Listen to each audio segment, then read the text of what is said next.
आप लोग जब इसके पहले की क्लास में हम लोग पढ़ रहे थे भारत के बारे में, ठीक है, भारत का भौगोलिक परिचय। और उसमें भौगोलिक परिचय में हम लोगों ने पूरा भारत का स्ट्रक्चर पढ़ लिया था कि जो भारत का नक्शा है वो किस तरीके से बनता है, या कह सकते हैं कि जब हम भारत के पूरे नक्शे को देखते हैं ना, तो इसकी चौहद्दी क्या है, ये सारी चीज़ें हम लोग इसके पहले की क्लास में पढ़ लिए थे। ठीक है, ये इतनी चीज़ें, मतलब ये भारत का स्ट्रक्चर क्या है, इतना हम लोगों ने पढ़ लिया था। अपने स्क्रीन पर आप देख रहे होंगे, ये आपको अंडमान निकोबार द्वीप समूह का एक इमेज दिखाई पड़ रहा है। ठीक है, सब लोग को दिख रहा है। आज इसके बारे में हम पढ़ने वाले हैं, अंडमान निकोबार द्वीप समूह के बारे में। बहुत मोस्ट इम्पॉर्टेंट चीज़ है, क्योंकि बच्चे बहुत ज़्यादा परेशान होते हैं इसको लेकर के। ठीक है, देखिए आप साइड में यहाँ पर देख रहे होंगे ना, यहाँ साइड में देख रहे होंगे, तो ये जो हल्का सा आपको हिस्सा दिखाई पड़ रहा है, एरो जो चल रहा है ना, कर्सर जो चल रहा है, इस पर आप ध्यान दीजिए। ये साइड का जो हिस्सा है ये भारत का हिस्सा है, ये भारत का हिस्सा है। ठीक है, और यहाँ से देखिए ये बिल्कुल भारत के समांतर अगर हम देखें तो जो आधा दक्षिण भारत है वहाँ के लगभग ये समांतर अंडमान निकोबार द्वीप समूह स्टार्ट होता है, और ये श्रीलंका के बराबर तक का जाता है। ठीक है, और आप लोग को पता है कि हमेशा हम आप लोग को कभी अंडमान निकोबार नहीं बताते, बल्कि हम आगे बोलते हैं द्वीप समूह। क्या कहते हैं? द्वीप समूह कहते हैं। आइसलैंड का मतलब ही होता है द्वीप समूह। ठीक है, तो ये द्वीप समूह जो छोटे छोटे आप द्वीप देख रहे हैं ना, ये भी हमारी तरह, जैसे हम लोग हम लोग एक भूभाग पर रहते हैं, एक भूमि पर रहते हैं। ठीक है, एक भूमि पर रहते हैं, ऐसे ही सेम। आवाज नहीं आ रही है? नेटवर्क इशू होगा। तो जैसे हम किसी भूमि पर रहते हैं ना, तो ऐसे ही ये भी भूमि का हिस्सा होता है, जो छोटे छोटे आप सफेद कलर के। तो जैसे हम लोग एक भूमि पर रहते हैं ना, जैसे हम लोग एक भूमि पर रहते हैं, अब ये देखिए, ये भारत जो है ना, ये बहुत बड़ा भूभाग है, बहुत बड़ा भूभाग है। और हमको पता है कि जो हमारी पृथ्वी है, जो हमारी पृथ्वी है, पृथ्वी का कितना हिस्सा जल है, ये आप लोग बताएंगे। पृथ्वी पर जल कितना प्रतिशत है? लगभग पृथ्वी पर जल कितना प्रतिशत है? 3/4, 71। हाँ, लगभग 71% या 3/4 भी हम कह सकते हैं। ठीक है, 71% लगभग है। ठीक है, यानी कि इसका जो शेष हिस्सा बचता है 29% का, ये हमारा होता है भूभाग। ये क्या होता है? ये होता है भूमि। और आपको पता है कि विशाल जो भूभाग होता है उसे हम कहते हैं महाद्वीप। विशाल भूभाग को हम क्या कहते हैं? महाद्वीप कहते हैं। और उसी महाद्वीप में से ही जब हमारी पूरी पृथ्वी बन रही थी, हमारा जो भूभाग है वो कई भागों में बट रहा था, तो कोई हिस्सा तोड़ने पर, जैसे मान लीजिए आप बिस्किट एक लिए हो और उस बिस्किट को 2 लोगों को देना है, एक ही बिस्किट है, 2 लोगों को देना है, तो जब आप उसे तोड़ते हो तो ऐसा नहीं है कि उसके छोटे छोटे पार्टिकल नहीं बचते हैं, बिल्कुल छोटे छोटे उसके कुछ पार्टिकल बचते हैं। वैसे ही जब हमारी पूरी पृथ्वी, पूरा भूभाग जब बट रहा था ना, तो उसके छोटे छोटे हिस्से क्या हुए? छोटे छोटे हिस्से जो टूट गए, वही आज समुद्रों में तैरते हुए हमें दिखाई पड़ते हैं। समुद्र में हमें तैरते हुए दिखाई पड़ते हैं, जिसे हम क्या कहते हैं? जिसे हम कहते हैं द्वीप। जिसे हम क्या कहते हैं? द्वीप कहते हैं। ठीक है, और वही द्वीप में से जो एक हमें दिखाई पड़ रहा है वो है अंडमान निकोबार द्वीप समूह, जो भारत का है। किसका है? जो भारत का है। ऐसे पूरे विश्व को देखेंगे तो पूरे विश्व में हमें छोटे छोटे द्वीप दिखाई पड़ते हैं, और हर देश को वो द्वीप बांट दिए गए हैं। तो ऐसे भी हमें ये बांटा गया है, और ये अंडमान निकोबार द्वीप समूह पूरा हमारा है। कोई बताएगा इसमें द्वीपों की संख्या कितनी है? अंडमान निकोबार द्वीप समूह में द्वीपों की संख्या कितनी है? पढ़ाया गया है, मुझे बहुत अच्छी तरीके से याद है। अगर आप लोग नोट्स खोले होंगे तो अपने आप लोग को दिख रहा होगा। नोट्स खोलिए और चेक करिए द्वीपों की संख्या कितनी है।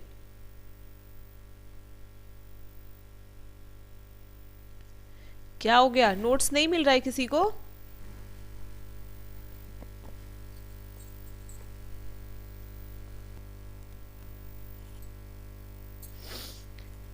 भारत के दक्षिण साइड में, पश्चिमी नॉर्थ, किस सागर में पड़ेगा ये मुझे बताइए। ये तो आपका बे ऑफ बंगाल हो गया, यानी कि बंगाल की खाड़ी हो गई, ठीक है। हम पूछ रहे हैं मिनिकॉय और लक्षद्वीप कहाँ पड़ेगा, दिशा नहीं बताना है आपको। आपको पता है कि ये पानी वाले हिस्से में ही पड़ता है, तो कौन से जल में ये पड़ता है ये बताएंगे आप लोग हमें।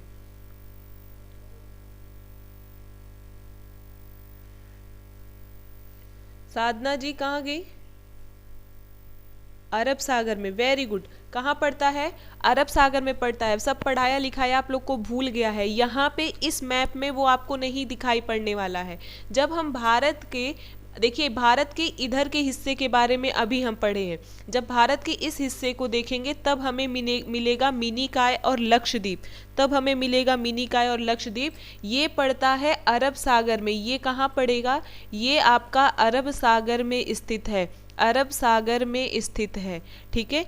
इसी तरीके से 8 डिग्री चैनल जो है, 8 डिग्री चैनल जो है ये गुजरता है मालदीव और मिनिकॉय से। कहाँ से गुजरता है? मालदीव और मिनिकॉय से। आज बस नोट कर लो आप, मैंने इसको ऐड नहीं किया, कल के मैप में मैं इसे आपको दिखा दूंगी, ठीक है।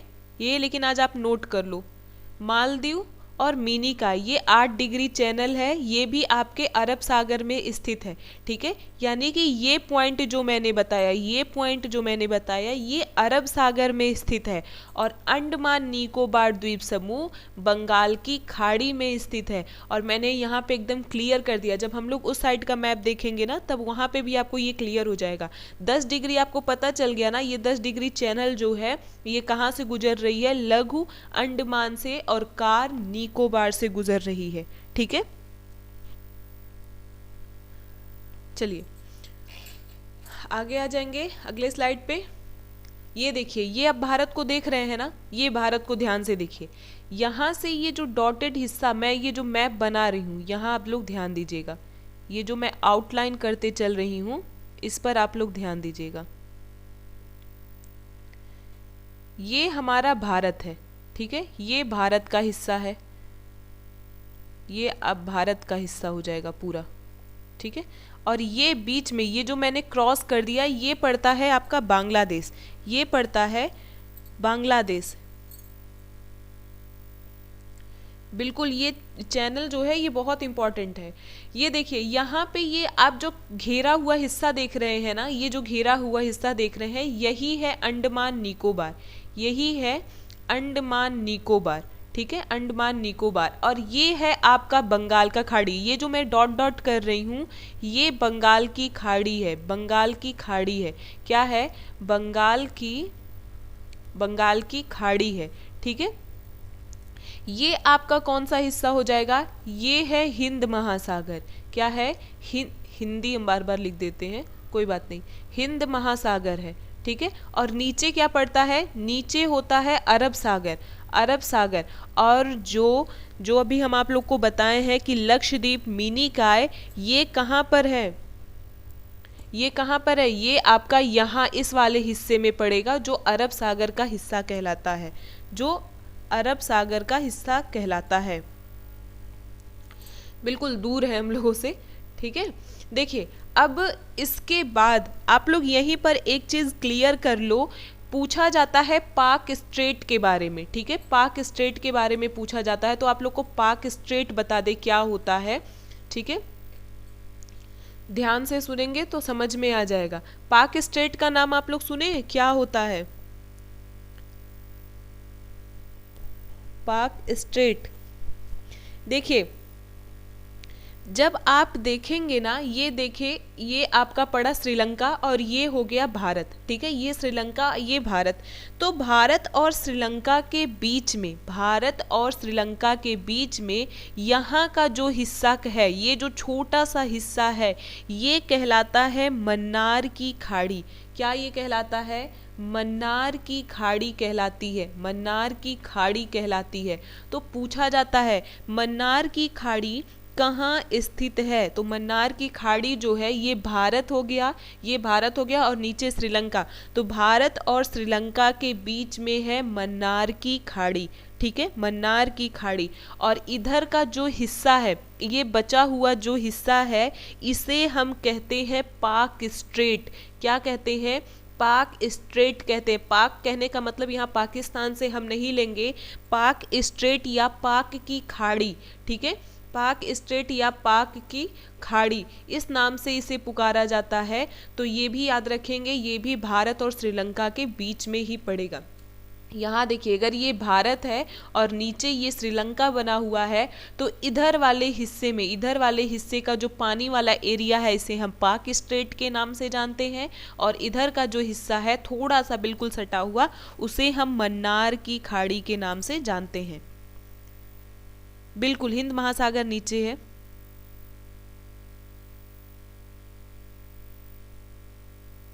अरब सागर हम गलत कर दिए हैं।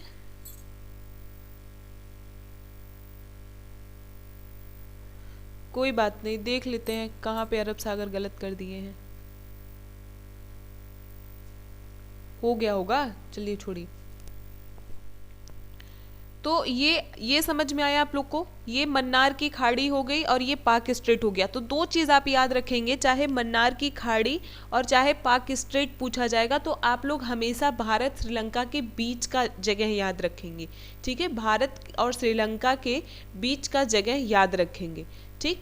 चलिए अब यहीं पर हम लोग जान लेते हैं पंबन द्वीप के बारे में। पंबन द्वीप के बारे में नाम सुने हैं? नाम सुने तो एक बार बता दो भैया, नाम सुने हैं पंबन द्वीप?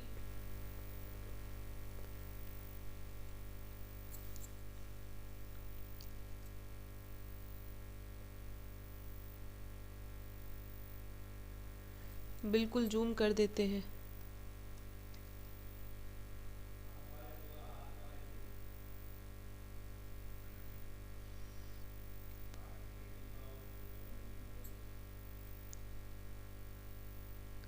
चलिए इसको जूम कर लेते हैं हम लोग, थोड़ा और अच्छे से देखेंगे तब।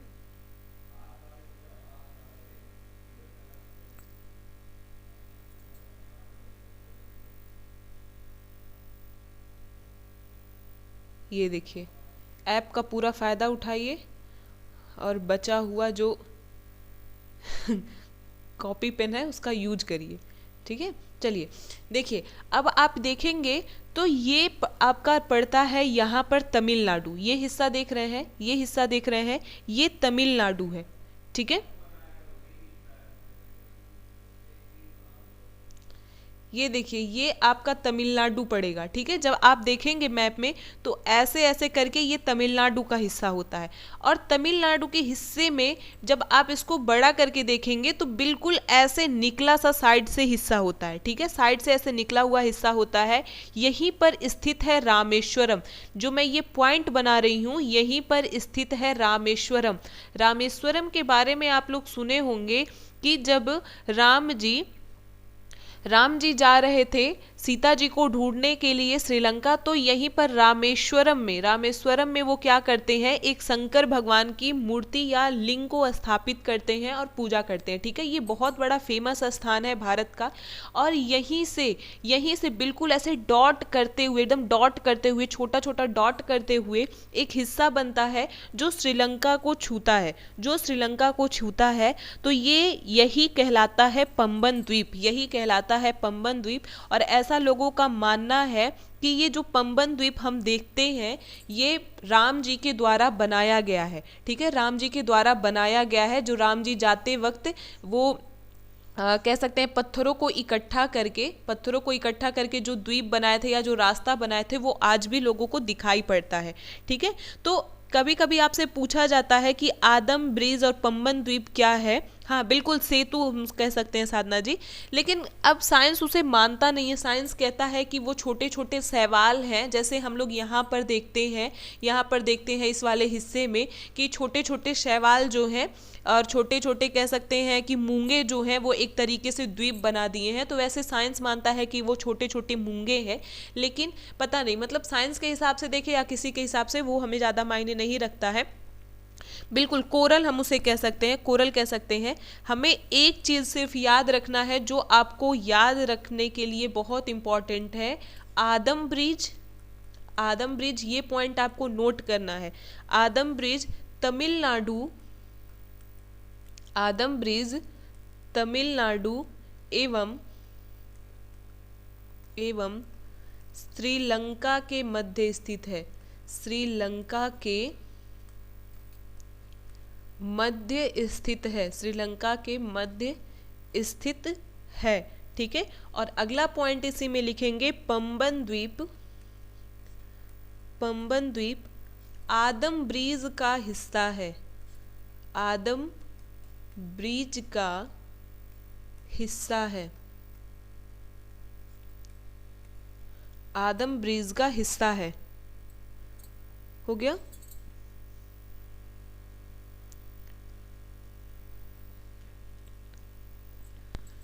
चलिए, इतने पॉइंट आप लोग नोट कर लिए हो तो बता दीजिए, फिर थोड़ा इसमें एक चीज और बता दे आप लोग को।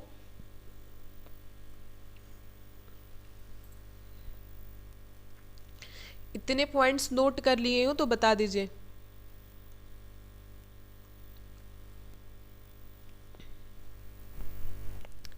देखिए, अब ध्यान से इस चीज को देखिएगा। यहां से अगर हम इस तरीके से खींचे एक लाइन और ऐसे श्रीलंका को ऐसे लाते हुए फिर दूसरे साइड से खींचे, तो क्या ये डमरू का शेप बन रहा है? क्या ये कुछ डमरू की तरह आप लोग को लग रहा है कि नहीं?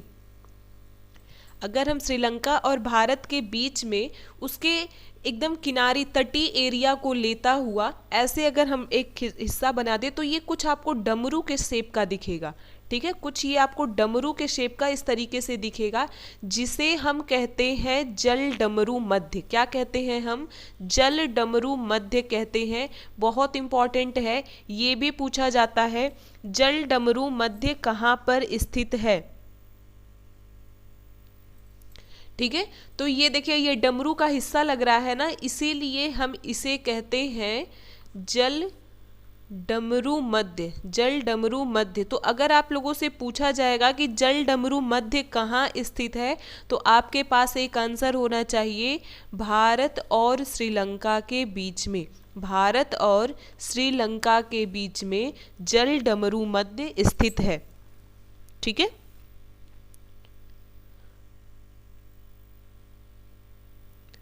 ये कृतांजलि क्या लिखी हो समझ नहीं आ रहा है। हाँ बिल्कुल, पाक जल डमरू मध्य भी हम उसे कहते हैं, जल डमरू मध्य भी कहते हैं, क्योंकि पाक स्टेट यहीं पर है ना, इसीलिए हम इसे पाक जल डमरू मध्य भी कहते हैं। बस अब देखिए, तीन चीज़ आपके एकदम माइंड में सेट होनी चाहिए। तीन चीज़ आपके माइंड में सेट होनी चाहिए, वो क्या क्या है? तो पहली चीज़ मैंने आपको बताया कि मन्नार की खाड़ी कहाँ पर स्थित है। मन्नार की खाड़ी कहाँ पर स्थित है? तो आपका आंसर क्या होना चाहिए? भारत और श्रीलंका के बीच में। ठीक है, भारत और श्रीलंका के बीच में। अगर पूछा जाए पाक स्ट्रेट या पाक की खाड़ी, तब भी हमारा जवाब होगा भारत श्रीलंका के बीच में। और दूसरा पॉइंट आपको याद रखना है, पाक जल डमरू मध्य। पाक जल डमरू मध्य, पाक जल डमरू मध्य, या फिर सिर्फ जल डमरू मध्य पूछे तब भी हमें क्या बताना है? तब भी हमें बताना है भारत और श्रीलंका। तो भारत और श्रीलंका के लिए आपको 3 पॉइंट एकदम अच्छे से याद रखने हैं। ठीक है, 3 पॉइंट एकदम अच्छे से याद रखने हैं। ठीक, चलिए, और एक पॉइंट जो हम लोगों ने अभी पढ़ा अंडमान निकोबार द्वीप समूह के बारे में, 10 डिग्री चैनल। 10 डिग्री चैनल, तो कोई बताएगा 10 डिग्री चैनल किसके किसके बीच में बताया गया है आप लोग को? 10 डिग्री चैनल किसके किसके बीच में बताया गया है?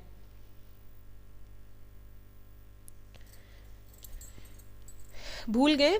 देखिए, याद करने का मैं तरीका आप लोग को बता रही हूँ। आपको 10 डिग्री चैनल लाना है। ठीक है, और आपको मैंने बताया है कि लघु अंडमान और किसके बीच में है? बिल्कुल बिल्कुल गीता जी, आपका जवाब सही है, कार निकोबार। ठीक है, लघु अंडमान कार निकोबार।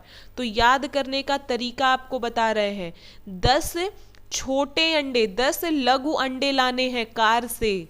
ठीक है, 10 लघु अंडे लाने हैं कार से, आपको याद कर सकते हो। 10 लघु अंडे लाने हैं कार से, यानी कि 10 डिग्री चैनल जो है वो लघु अंडमान और कार निकोबार के बीच में है।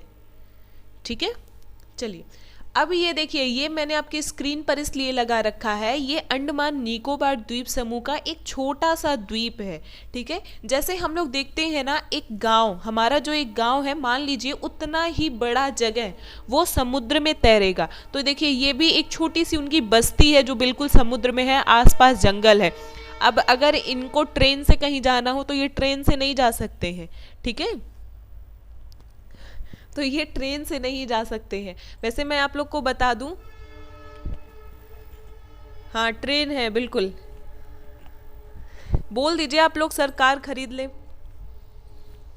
तो यहाँ देखिए, यहाँ दूर आप देखेंगे एक छोटा सा हिस्सा ऐसे दिखाई पड़ रहा है ना, यहाँ भी ऐसे छोटा सा द्वीप है, वहाँ भी कुछ लोग रहते होंगे। अब कोई कोई ऐसे है ना जिनके पास बहुत पैसे हैं हमारे देश में, वो अंडमान निकोबार द्वीप समूह के छोटे छोटे द्वीप को खरीद करके अपना घर बना लिए हैं। ठीक है, छोटे छोटे द्वीपों को खरीद करके अपना घर बना लिए हैं, और उनको दूसरे द्वीप पे जाना होता है तो वो किसका यूज करेंगे, वो जहाज का यूज करेंगे, पानी वाले जहाज का, और वो चले जाएंगे। ठीक है, पानी वाले जहाज का यूज करेंगे, चले जाएंगे। जैसे हमें अपने पड़ोसी के घर जाना होता है, हम साइकिल का यूज करते हैं, पैदल चले जाते हैं, वैसे उनको जाने के लिए क्या करना होगा, पैदल चले जाते होंगे, सॉरी जहाज से चले जाते होंगे। देखिए मान लीजिए ये हमारा घर होता, कितना अच्छा लगता, हम इधर भी समुद्र, इधर भी समुद्र, इधर भी समुद्र, लेकिन रात में अगर चुड़ैल आती ना तो हम लोग भाग भी नहीं पाते कहीं, वो पानी में डुबा डुबा के मारती। ठीक है, तो ये तो पूरा आप लोगों का क्लियर हो गया होगा कि जो भारत का स्थिति है वो क्या है और कैसे ये छोटे छोटे हिस्से भारत के अंतर्गत आते हैं। एक और मोस्ट इम्पॉर्टेंट चीज़ आपको मैं बता देना चाहती हूँ यहीं पर, ये देखिए, ये आप लोग अंडमान निकोबार द्वीप समूह को देखें, और नीचे का ये जो हिस्सा पड़ता है, ये वाला जो हिस्सा पड़ता है, ये पूरा जो आप ग्रीन कलर का देख रहे हैं, ये है इंडोनेशिया। ये क्या है, ये है इंडोनेशिया, ये इंडोनेशिया है। ठीक है, ये इंडोनेशिया है। तो इंडोनेशिया और इंदिरा पॉइंट, ठीक है, चूंकि ये भारत का सबसे लास्ट वाला हिस्सा क्या था, इंदिरा पॉइंट, तो इंदिरा पॉइंट और इंडोनेशिया के बीच का जो ये स्थिति बनता है, जो यहाँ से चैनल गुजरता है, इसे हम ग्रेट चैनल कहते हैं। क्या कहते हैं, ग्रेट चैनल कहते हैं, ग्रेट चैनल कहते हैं। ये पॉइंट भी आप नोट करेंगे, ये पॉइंट भी नोट करेंगे, इंदिरा पॉइंट और इंडोनेशिया के बीच में ग्रेट चैनल स्थित है, ग्रेट चैनल स्थित है। आप लोग कभी कभी पढ़े होंगे कि एक तैराक हैं जो ग्रेट चैनल को तैर के पार कर ली। ठीक है, तो तैर के पार करने का मतलब क्या होता है कि वो यहाँ या इस हिस्से से चली होंगी और दूसरे छोर पे जो उसके छूने वाला एरिया होगा उस ग्रेट चैनल के पास का, उसको पार करती हैं। ठीक है, तो ये काल्पनिक रेखा है, great channel 10 degree, 8 degree, 9 degree, ये सब काल्पनिक रेखाएं हैं।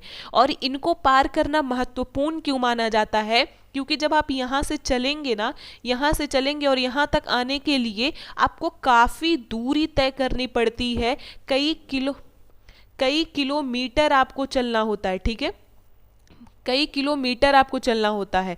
मान लीजिए आप यहाँ पर हो, रुको मैं इसको इरेज कर दूँ।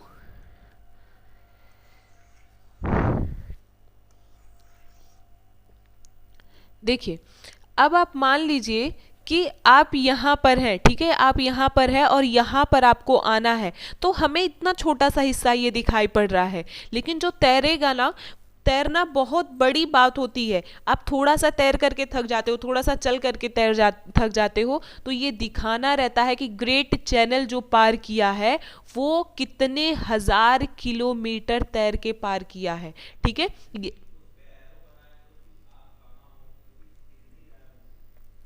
जैसे मान लीजिए कि आप यहाँ अंडमान निकोबार द्वीप समूह से चलते हैं, ठीक है, यहाँ से आप चलेंगे और इंडोनेशिया तक पहुँचेंगे, ये वाला हिस्सा इंडोनेशिया है, आप यहाँ तक पहुँचोगे, यहाँ तक पहुँचोगे तो यहाँ तक पहुँचने के लिए आपको ग्रेट चैनल तो पार करना होगा, ये वाला चैनल तो पार करना ही होगा, लेकिन साथ में आप देखो आपको कितना किलोमीटर, कितना 1000 किलोमीटर आपको तैरना होगा, ठीक है। तो मेरे कहने का मतलब है कि जो हम लोग पढ़ते हैं किताबों में कि ग्रेट चैनल पार किया या फिर 10 डिग्री चैनल पार किया, उसके कहने का मतलब यही होता है कि जो ये रेखाएं, अक्षांश रेखाएं खींची गई हैं, इसी अक्षांश रेखा के दूसरे साइड से तैर करके वो किसी दूसरे छोर पर आया होगा, ठीक है। चलिए, तो ये तो हम लोग पढ़ लिए पूरा अंडमान निकोबार द्वीप समूह के बारे में, और इसके बाद अब हम लोग चलेंगे कुछ और इम्पॉर्टेंट चीज़ जानेंगे, जिसमें हमें देखना है EEZ। EEZ कोई बताएगा EEZ क्या है? EEZ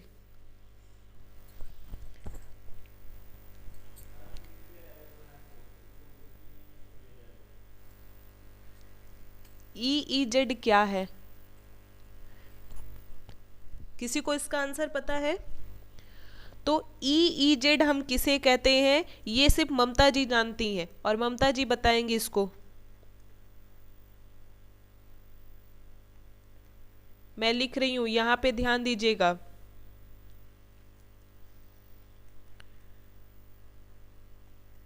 ये पढ़ाया गया है, आप लोग को अगर भूल गया तो बहुत दुख की बात है। चलिए कोई बात नहीं, ये है एक्सक्लूसिव इकोनॉमिक जोन, ठीक है, जिसे हम कहते हैं विशिष्ट आर्थिक क्षेत्र, जिसे हम कहते हैं विशिष्ट आर्थिक क्षेत्र, ठीक है, विशिष्ट आर्थिक क्षेत्र कहते हैं। अभी ये क्या होता है, ये क्या होता है, तो आप लोगों को बताया गया है, मान लीजिए ये भारत का हिस्सा है, ठीक है, ये दक्षिणी भारत का हमें हिस्सा दिखाई पड़ रहा है। तो इस दक्षिणी भारत के हिस्से में ये जो पानी वाला स्थल है, हमारा कहाँ तक अधिकार होगा, इस पानी के क्षेत्र में हमारा कहाँ तक अधिकार होगा, इसी को हम विशिष्ट आर्थिक क्षेत्र या इसी को हम कहते हैं एक्सक्लूसिव इकोनॉमिक जोन, ठीक है, इसी को हम कहते हैं विशिष्ट आर्थिक क्षेत्र, ठीक है। बहुत इंपॉर्टेंट है, पूरा ध्यान से देखिएगा, अपने आप आपको क्लियर हो जाएगा। ये पॉइंट सारा मैंने पढ़ा दिया है आप लोग को पहले ही, लेकिन याद नहीं आ रहा है तो कोई बात नहीं, देखते बस चलिए साथ में। देखिए, अब ये जो भारत आप देखेंगे ना, तो इसका सारा हिस्सा एकदम किनारे का बिल्कुल बराबर नहीं है, बिल्कुल बराबर नहीं है, ठीक है, बल्कि ये साइड में आप देखेंगे तो ये ऐसे कुछ ऊबड़ खाबड़ सा है, ठीक है, मतलब आगे पीछे है। तो सबसे पहले एक आधार रेखा खींची जाती है, एक आधार रेखा खींची जाती है जो पूरे भारत को बराबर करेगी, ठीक है, एक आधार रेखा खींची जाती है जो पूरे भारत को बराबर करेगी, इसे हम कहते हैं आधार रेखा, इसे हम क्या कहते हैं, इसे कहते हैं आधार रेखा, ठीक है, जो भारत के बिल्कुल ऊबड़ खाबड़ या कटे फटे क्षेत्र को बराबर करने के लिए खींचा जाता है। तो ये पूछा जा सकता है आप लोगों को कि भारत का जो सामुद्रिक सीमा है, क्षेत्रीय सीमा है, आधार रेखा क्या होती है? तो आधार रेखा होती है भारत के हिस्से को या किसी भी देश के हिस्से को जो कटा फटा एरिया होता है समुद्री तट का, उसे बराबर करने के लिए खींची जाती है, ठीक है। आधार रेखा के बाद एक दूसरी रेखा खींची जाती है, आधार रेखा के बाद एक दूसरी रेखा खींची जाती है, फिर एक तीसरी, इसके लिए आप बहुत इंपॉर्टेंट नहीं है, इसको छोड़ दो। आधार रेखा के बाद आप जानेंगे एक और इम्पॉर्टेंट रेखा, याद रखेंगे आप लोग, जिसे हम कहते हैं विशिष्ट आर्थिक मंडल। ठीक है, यानी कि इस आधार रेखा से इसके बीच का जो क्षेत्र होता है, इसे ही हम EEZ कहते हैं। इसे ही हम क्या कहते हैं? EEZ कहते हैं। तो ये पॉइंट आप नोट करके लिखेंगे, कि आधार रेखा से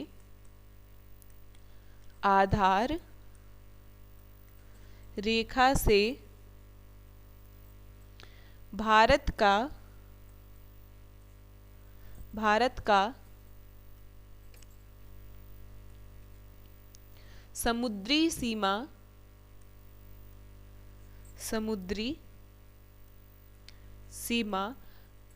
12 समुद्री मील है। 12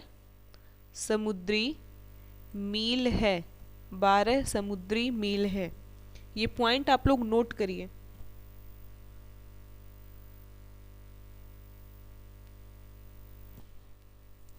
हो गया? और एक और पॉइंट आपको याद रखना है, इसी में देखिए, ये मैंने आपको कहा है समुद्री सीमा।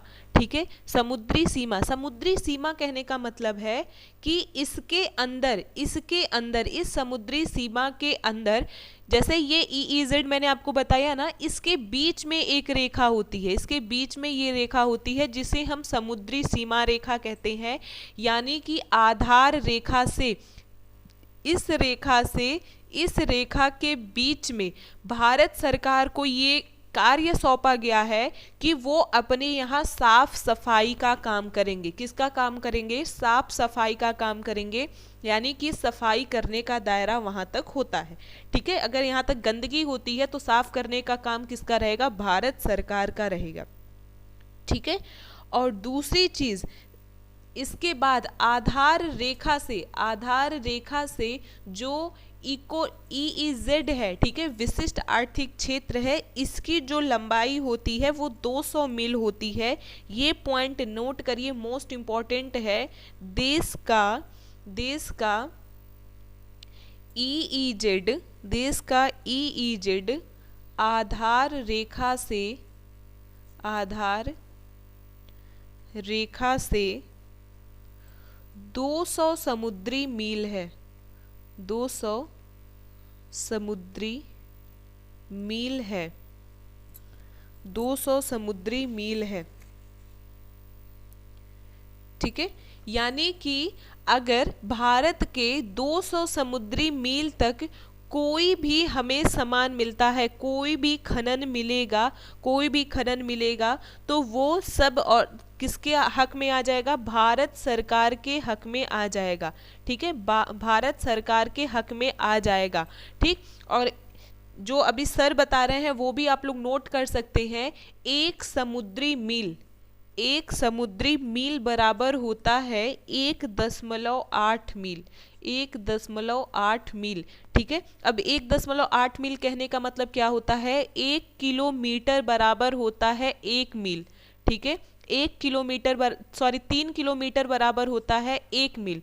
ठीक है, तो इसी तरीके से आप कर सकते हैं कि 12 समुद्री मील बराबर कितना किलोमीटर होगा। ठीक है, 12 समुद्री मील बराबर कितना किलोमीटर होगा। बस मोस्ट इंपॉर्टेंट यही EEZ आपको याद रखना है, यही आपके एग्जाम में पूछा जा सकता है, क्योंकि यहाँ से हम कुछ ढंग की चीज़ें निकालते हैं। मतलब जो हम पेट्रोलियम निकालते हैं, जो हम समुद्रों के नीचे से बहुत सारे कह सकते हैं जो आभूषण के लिए, जो ज्वेलरी के लिए हम लोग बहुत सारे हीरे या फिर धातुएं अलग अलग तरह के निकालते हैं, वो सब भारत के हक में आता है। इसीलिए ये 200 समुद्री मील बहुत ही ज़्यादा इम्पॉर्टेंट है। और समुद्री मील को हम नॉटिकल मील भी कह सकते हैं। ठीक है, समुद्री मील को हम इंग्लिश में कहते हैं नॉटिकल मील। क्या कहते हैं? नॉटिकल मील कहते हैं। तो कहीं अगर आपको नॉटिकल मील मिल जाए तो देख करके कंफ्यूज मत हो जाइएगा। ठीक है,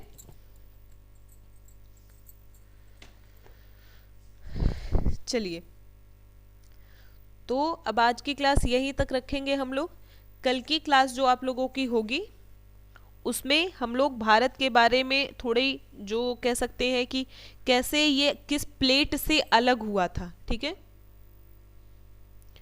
कैसे ये किसी प्लेट से अलग हुआ था। आप लोग को पता है कि जो भारत का हिस्सा है, ये दक्षिणी वाला हिस्सा जो है, ये दक्षिणी हिस्सा जो है, ये कौन से द्वीप के अंतर्गत आता है, तो ये कौन से हिस्से में आता है, तो इसे हम कहते हैं ये प्रायद्वीप का हिस्सा है। किसका हिस्सा है?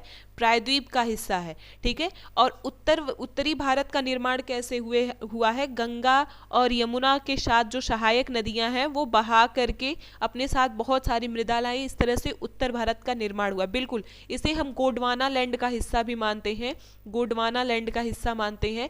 तो इन सब के बारे में कल की क्लास आप लोग की होने वाली है कि किस प्रकार से भारत जो है वो एक बड़े भूभाग से अलग हुआ था और इसमें कौन कौन से सिद्धांत लगते हैं। आज ही बता दे रहे हैं आप लोग को, प्लेट विवर्तनी का सिद्धांत, प्लेट विवर्तनी का सिद्धांत कल हम लोग पढ़ेंगे, बहुत इंपॉर्टेंट है, कल कोई भी क्लास मिस नहीं करेगा, ठीक है, कल कोई भी क्लास नहीं मिस करेगा।